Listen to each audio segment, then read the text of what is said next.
Olá pessoal, eu sou Priscila Anderson e está começando uma edição inédita do Viver Melhor. E olha só o que preparamos para o programa de hoje. Em nossa entrevista especial de hoje, a dermatologista Patrícia Depes fala sobre os cuidados com a nossa pele no inverno. Você ainda vai aprender a escolher de forma correta as verduras e legumes. E para a volta às aulas, receitas de lanches saudáveis para a criançada. E aí, gostou? Então fique ligado, porque o Viver Melhor já está no ar.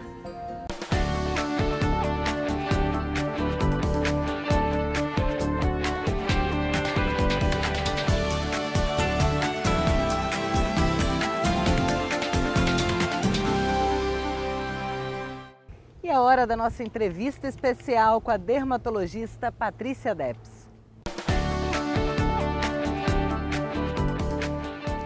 E a nossa conversa, nosso bate-papo hoje é com a dermatologista Patrícia Depes. Doutora, muito obrigada pela participação em nosso programa.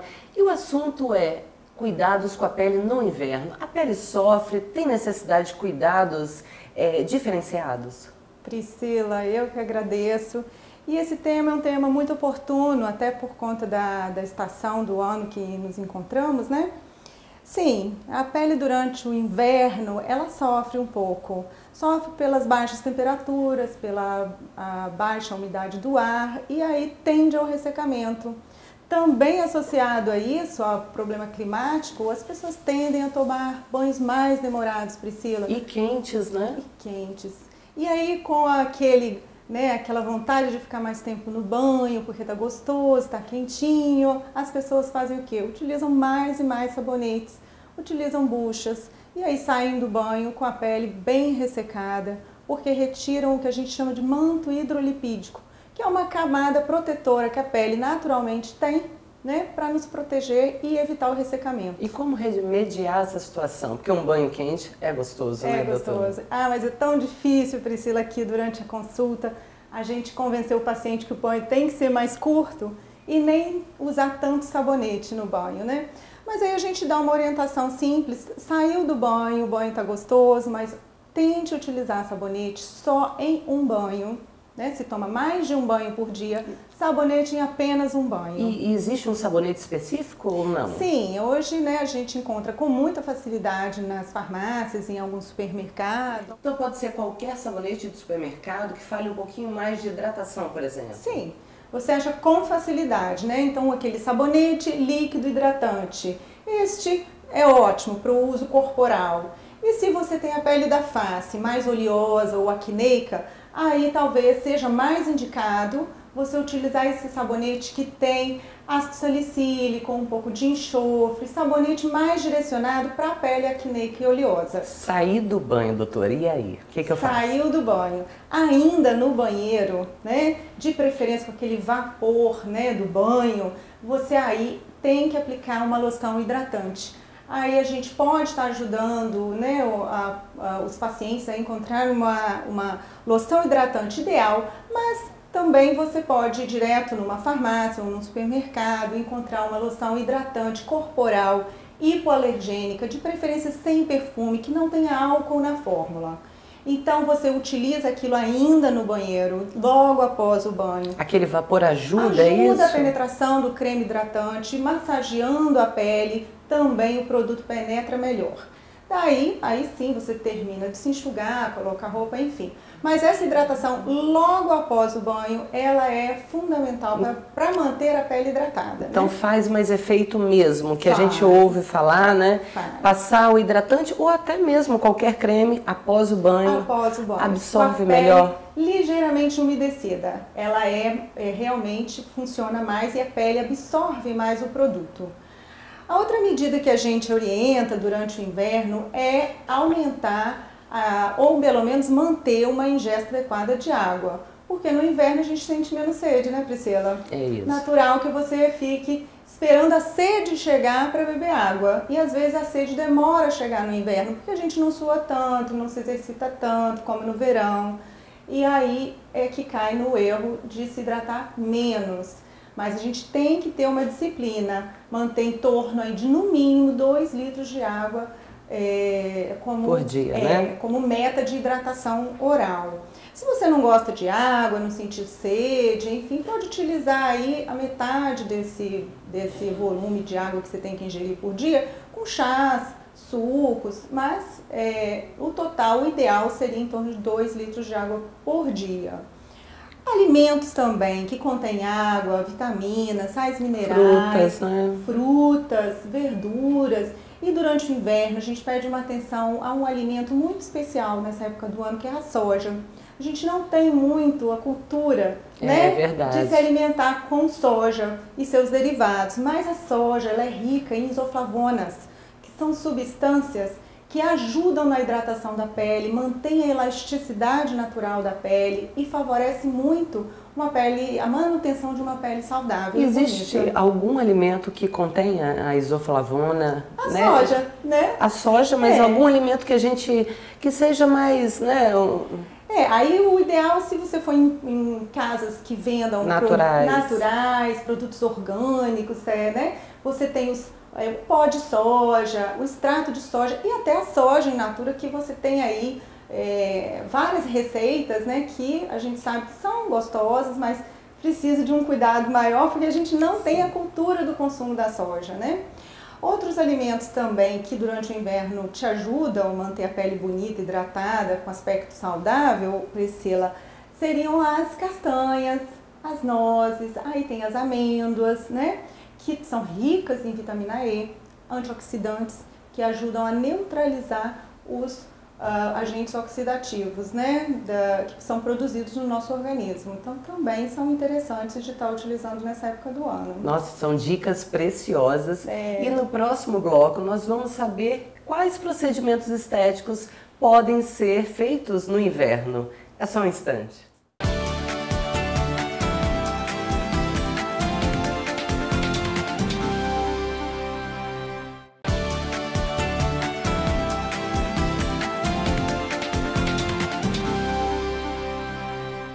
Estamos de volta com o programa Viver Melhor e hoje a nossa conversa é com a dermatologista Patrícia Depes. Doutora, antes de partirmos para procedimentos estéticos no inverno, eu gostaria de tirar uma dúvida. O protetor solar é dispensável nessa época do ano? De jeito nenhum, Priscila. Nós moramos num país tropical, nós temos sol o ano inteiro, então a gente não tem como dispensar o filtro solar e a utilização dele deve ser de manhã e de tarde. E o inverno realmente é a melhor estação para se realizar procedimentos estéticos? Sim. Sim, porque a maior parte deles, ela requer que os pacientes não se exponham ao sol. Então a gente tem uma gama de procedimentos que podem ser feitos e são melhor realizados durante o inverno. Dentre eles a gente tem os peelings, que já são bem conhecidos, são procedimentos já, né, de algum tempo. A gente tem os peelings químicos. Que faz a renovação celular, sim, não é isso? Os procedimentos a laser, que já são mais recentes, com uma eficácia muito superior aos peelings, né? E temos a luz intensa pulsada, a depilação a laser, a dermabrasão. Peraí, doutora, para que serve esse monte de coisa? Explica um pouquinho. O peeling é para renovar, é para deixar a pele mais, né, com um viço, né? Isso. E no caso, a luz pulsada. A luz intensa pulsada, né, é uma emissão de onda com comprimentos de onda, né, na verdade, específicos para cada função que a gente der a ele, né?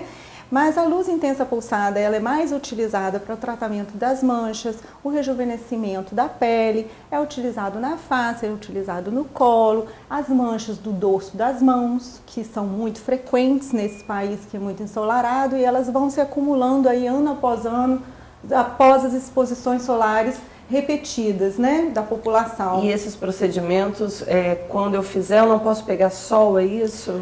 Você vai utilizar um fotoprotetor e você vai evitar a exposição ao sol. Como a gente falou, evitar a exposição ao sol 100% no Brasil é difícil, é praticamente impossível. Mas durante o inverno essa incidência é menor, a gente se expõe menos porque não tem clima para ir para a praia, não é mesmo? Então fica realmente sendo a época mais favorável ao tratamento. Quais outros tratamentos? A gente tem o laser, né? O resurfacing com laser, ou o laser utilizado para o tratamento estético da pele, Ele é muito utilizado para as rugas pequenas, as rugas até de nível médio, as manchas, cicatrizes faciais, aumentar a firmeza da pele, né? Então, o rejuvenescimento da pele em geral, a gente consegue com os lasers, né? O laser mais utilizado nessa época do ano, sem dúvida nenhuma, está sendo o laser de CO2 fracionado. Ele é um laser que ele é seguro a utilização, sempre com um profissional treinado, né? Geralmente é o dermatologista que faz ou o cirurgião dermatológico, que são os profissionais que trabalham bem com esse tipo de equipamento. E o tratamento, então, ele pode ser feito em várias sessões, geralmente de 30 em 30 dias, sabe, Priscila?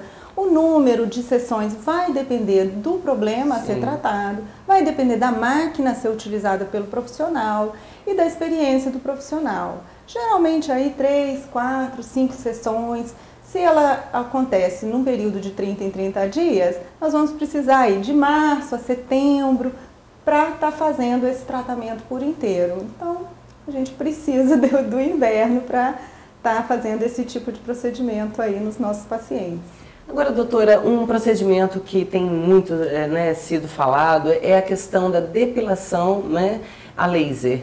É um procedimento seguro? É um procedimento que realmente faz um efeito? Priscila, sim. Ele veio para revolucionar a nossa vida, né? Fala a verdade. Retira de uma forma eficiente, sem danos à pele e facilita muito a nossa vida, porque ele remove aí até 80% dos pelos de uma forma definitiva. E a gente tem no mercado, na verdade, vários equipamentos que fazem a depilação a laser. A gente tem o laser de diodo, que é o mais utilizado e mais seguro, o laser de alexandrite, o NDIA, a própria luz pulsada. Mas esses nomes não estão acessíveis, né, aos clientes, né? É verdade. Como é que a gente identifica o método mais seguro e mais, assim, duradouro, né? Priscila, você encontra, na verdade, esses procedimentos de uma forma mais segura nas clínicas de dermatologia, né, que são os profissionais mais adequados para estarem tratando os pacientes quanto à utilização da depilação a laser.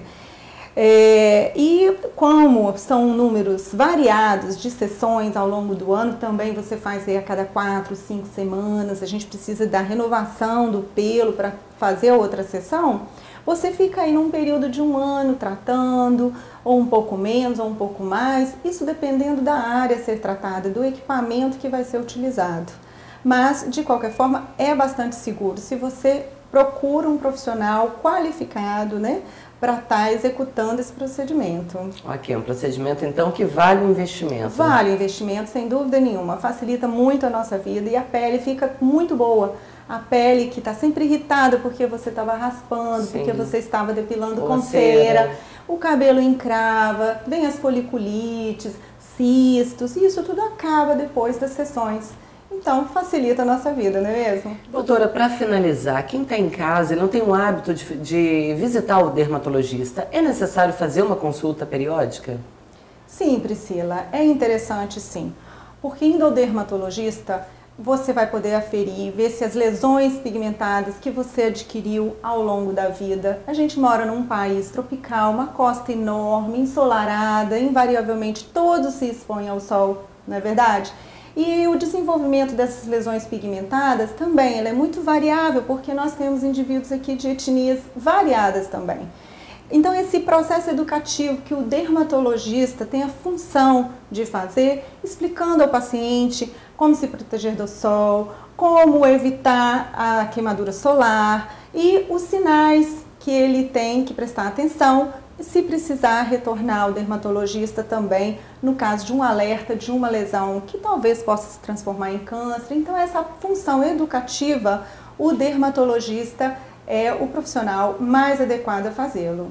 Bom, e hoje a nossa conversa foi com a dermatologista Patrícia Debs. Doutora, mais uma vez, muito obrigada pela participação em nosso programa. Eu que agradeço, Priscila. O programa Viver Melhor vai te dar uma mãozinha para você escolher bem legumes e verduras para o seu consumo diário. E dando continuidade à nossa série de matérias sobre alimentação saudável, nós viemos a um hortifruti em Vila Velha conversar um pouquinho com a gastrônoma Tatiana Perim. Tatiana, obrigada novamente, né, pela sua presença em nosso programa. E a Tatiana vai ensinar, né, como escolher de forma correta os alimentos, né? Vamos começar da cebola? Sim, vamos, Priscila. Aqui nós temos 3 variedades de cebola. Nós temos a cebola argentina, a cebola roxa e a cebola nacional. A mais usada até pelo custo dela, né, o nosso Brasil é realmente a nacional. Como que nós vamos escolher a cebola? É muito simples. Você vai então pegar a cebola e nas extremidades dela, você vai dar uma leve apertadinha. E nessa leve apertadinha, Priscila, você vai identificar se ela estiver assim, aparentando, se seu dedo afundar e amolecida, é porque essa cebola já não está boa para o consumo. Então tem que estar durinha. Durinha. Ok. Se você levar ela levemente amolecida, quando você fizer o corte em casa, provavelmente boa parte dela você vai ter que descartar. E não é interessante para você, né? E a batata, que é muito utilizada, tem alguma dica? Tem, com certeza. Vamos então na batata. A batata, é importante você sempre verificar, para você comprar a batata sempre com a casca mais livre possível. Essa batata, por exemplo, ela está com esse pequeno ponto pretinho que não é interessante. Evite também comprar as batatas que têm esses pontos esverdeados. Significa que ela não está madura, né? Não está no momento correto para o seu consumo. Quando eu abrir, eu vou ter que descartar essa parte. Provavelmente. Então, evitar com esses pontos esverdeados, você evite, e pequenos pontos pretinhos, né? Que provavelmente essa batata, ou ela foi picada por algum inseto, e ela pode estar com o interior dela danificado. Então, ela sempre lisinha, a mais lisa possível. Tamanho, não tem essa questão muito de tamanho. É bom sempre você aproveitar os alimentos menores, porque eles vão estar mais saborosos. Isso aí interessante. É importante também. Cenoura, vamos para a cenoura. Então, Priscila, a cenoura é um alimento muito fácil também de ser escolhido, tá? A gente vai estar priorizando sempre a cenoura que tiver a pele o mais lisa, a casquinha dela, perdão, o mais lisa possível, sem tá? ranhuras. Sem ranhuras, isso. Um exemplo só para exemplificar para você. Essa cenoura, por exemplo, já sofreu alguns cortes, não sei se foi aqui no hortifruti, se de repente foi até no seu transporte, né? Então procure evitar, porque automaticamente se esse alimento, tendo sofrido esse corte, é a hora que já entrou Tem um risco de contaminação, né? Isso. E em casa você acaba levando para casa e com isso essa parte você vai ter que descartar quando você for fazer o cozimento adequado desse alimento e aí você perde. Então é interessante você estar sempre buscando a cenoura como outros alimentos que tem essa casca mais lisa possível, né? Sem nenhuma ranhura, para não ter realmente... O tamanho não importa, né, Tatiana? Não, isso aí não vai interferir, não. É aquilo que é mesmo um exemplo da batata. É importante estar sempre procurando alimentos não muito grandes, alimentos menores, né? Que a concentração de sabor e nutrientes dele vai estar mais acentuada. Verduras, então? Vamos. Então, chegamos então aqui nas verduras ou hortaliças, né? Algumas pessoas exemplificam da forma que achar melhor. Hoje nós vamos falar um pouquinho da couve, do brócolis e da rúcula, né?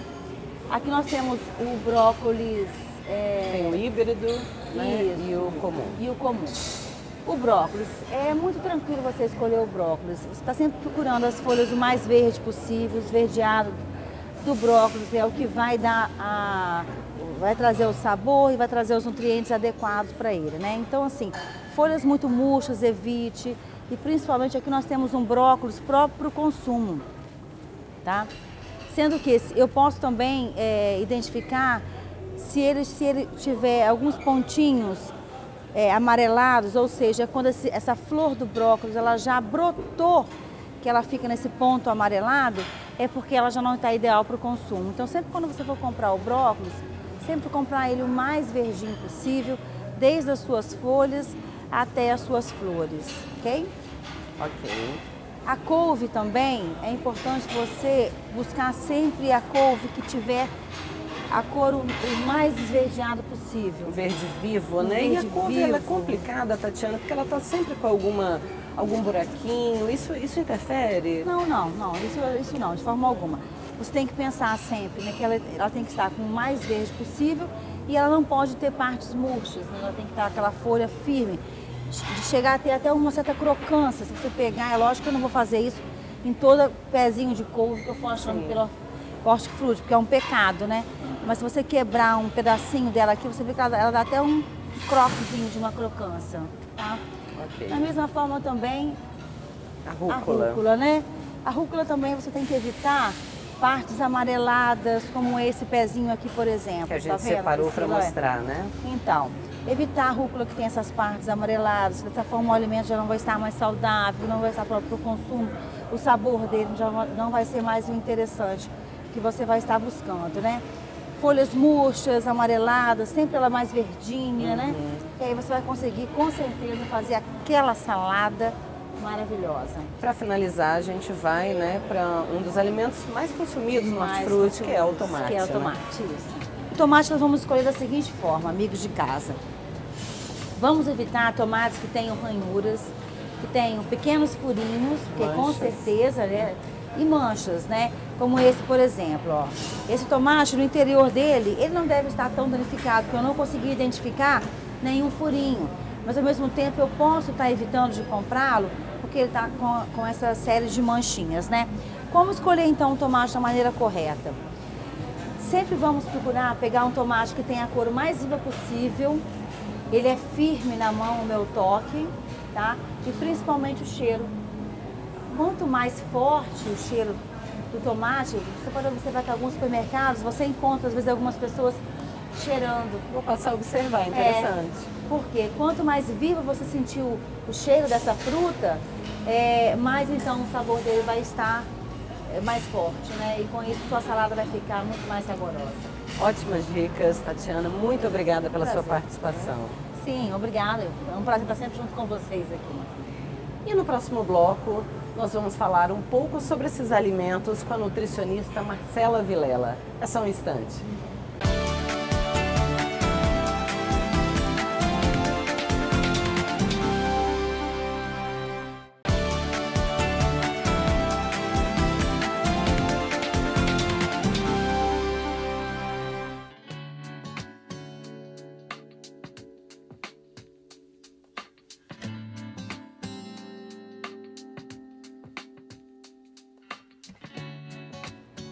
Estamos de volta com o programa Viver Melhor e no bloco anterior a gastrônoma Tatiana Perim nos ensinou como escolher de forma correta os alimentos aqui na Vila Frutti.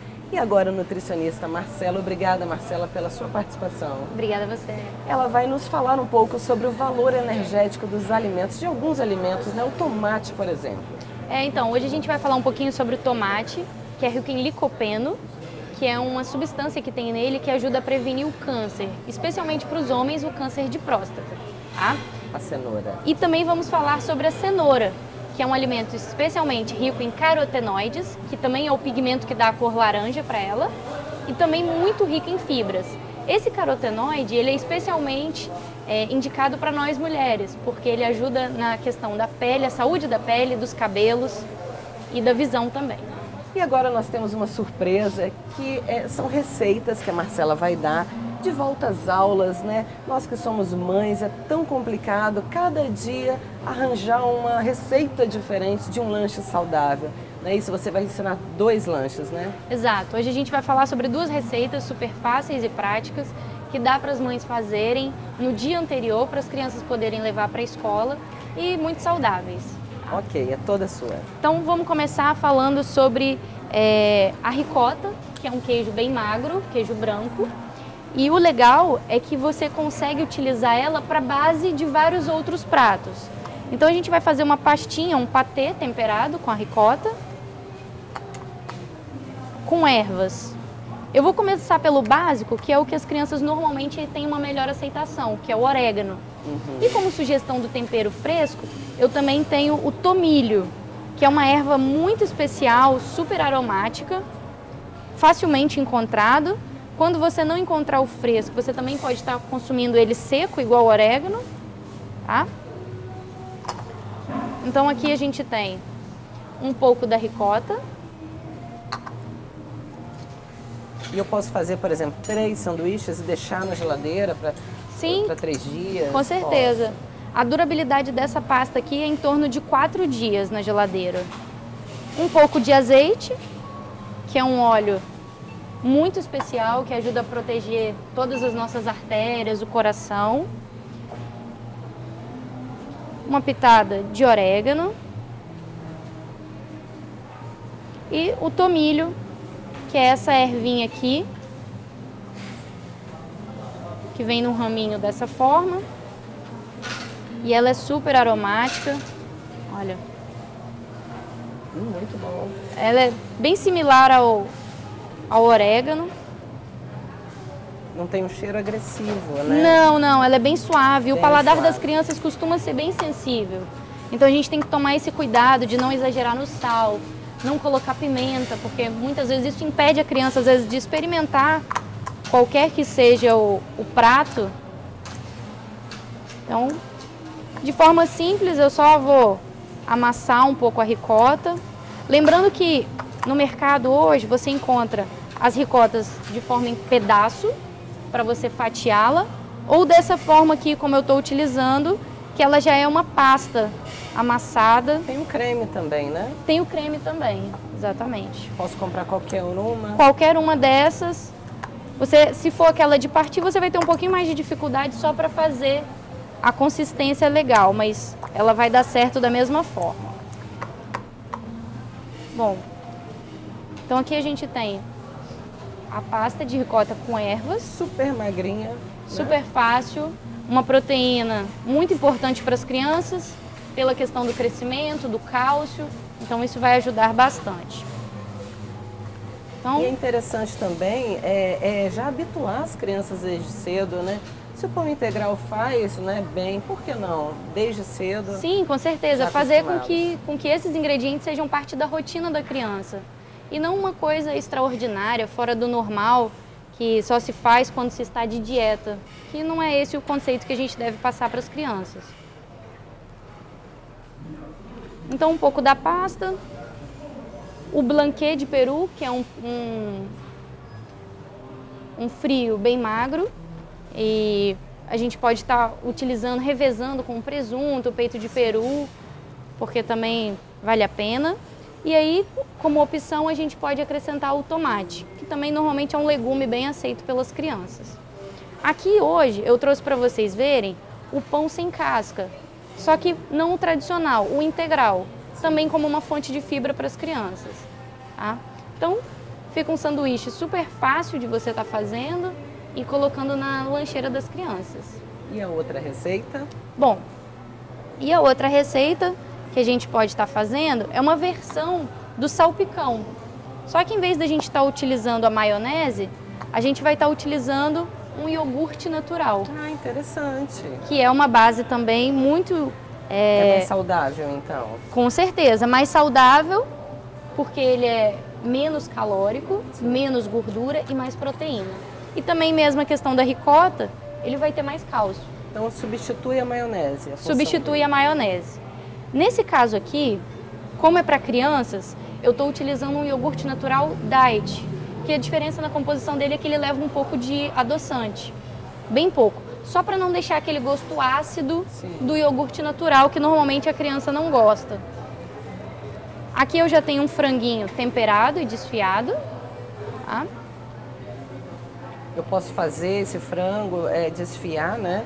E manter no congelador também, já porcionado. Sim, né? com certeza. Tudo isso que vem para facilitar na hora do dia a dia é muito bem-vindo, né?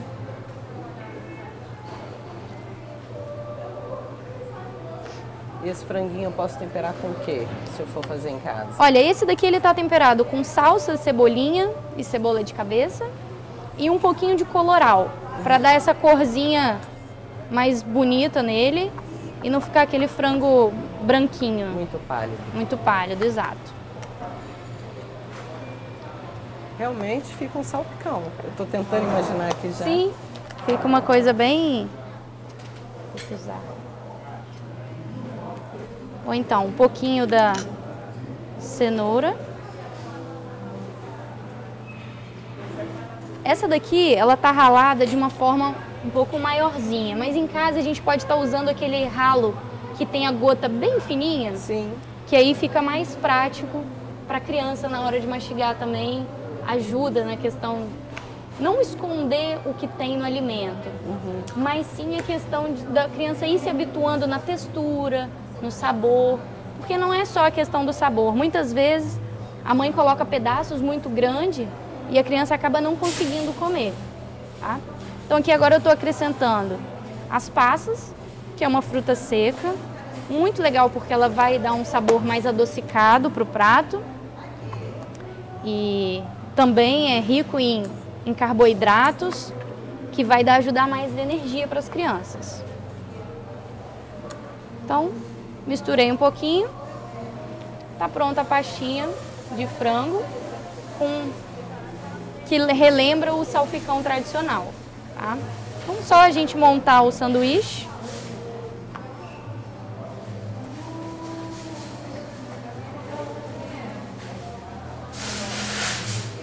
Não preciso estar utilizando nenhum tipo de frio, porque o frango já é rico em proteína, então já é um lanche bem completo. E é isso aí. Ok, as crianças estão alimentadas, já foram à aula e de uma forma saudável, né? Com certeza. Obrigada pela sua participação novamente. Obrigada a você, Priscila. E o programa Viver Melhor chegou ao fim. Obrigada pela sua audiência e pelo seu carinho. E nós queremos a sua colaboração para fazer o programa ainda melhor. Envie suas sugestões para vivermelhor@imagem.tv.br. Nós temos um encontro marcado com a saúde no próximo programa. Até lá!